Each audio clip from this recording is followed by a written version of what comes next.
kailan may manikaon og Bicol Express ang panahon na. So magluto og buling anong version.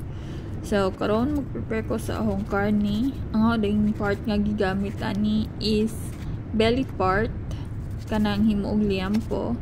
So hiwaon og pinatag-as, then pagkahuman hugasan na ho og tubig with asin.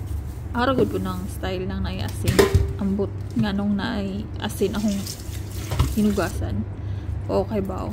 So pagpa-drain na ipa-drain na ho, then pagkahuman magyo ko sa sibuyas, sa ahos, sa bell pepper, o jalapeno nga sili. O diba automatic sa paghiwa. So karon na prepare na ang tanang mga ingredients. Sigaan na nato ang atong lutuanan. Then ibutang ang kaha, butangan og oil. Ang gamit ani olive oil para healthy kunuhay, pero gababoy dito. Anya, so kuman init na, ibutang nato ang atong lamas. Then kuraw-kuraw, mekos-mekos ta. Mekos-mekos ta aning dapita. Ibutang ang baboy. Then butang ang pork cubes gamay, asin, paminta, then chili powder, then mekos-mekos na pod. Then butangan nato og seedlings nga uyap, udzap. Ang sama na sila. Udzap. Bisaya ka ano. Anya, butangan sa nato og coconut milk. Pero may lubi, may tingkago diri. Kani sa lamang nasa lata. Nya ibutang na naho ang bell pepper. Then mekos-mekos na pod kadali. Huwat og pila ka mga minuto.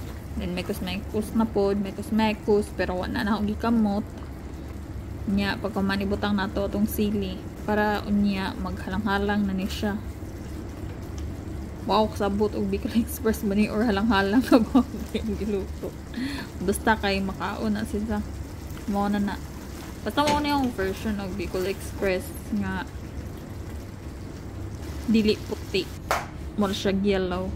Niya karon naluto na after pila ka mga minuto.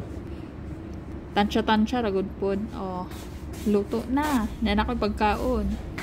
So karon gaandam nako kay mga on na lagi. Charang! Oh, ha? Luto na.